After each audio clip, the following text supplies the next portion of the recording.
I'm Matt with K15T, and let's talk about Agile documentation. Agile documentation is this kind of unicorn thing that you may have heard of. Every team wants to be more agile. Management thinks that means quicker, faster, stronger teams, and it does, but it means a lot more than that. It's really hard to decipher sometimes, how does documentation fit into that process? Even the Agile Manifesto, kind of the mission statement for Agile, doesn't really talk about how do you do documentation in the whole process. Teams use lots of different frameworks for implementing Agile. You might use Scrum or Kanban or something else you found.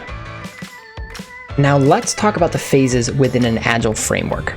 These are sort of generic, but each one of these phases happens throughout that framework, and these phases work together to make the cyclical nature of an Agile process. We're going to first talk about the requirements phase. That is, what are the things that users need, and how are we working those into a plan for what we're going to do with the product. Then there's the development phase, which is where we actually create the product and do the documentation for that. Then there's the testing phase, where we test what we've built and we test the documentation right alongside it. Then there's the delivery phase, which is where we take what we've made and take what we've documented and get it in the hands of users. And then there's the feedback phase, where you take feedback from users and other members of the team and you start building requirements for the next set of features.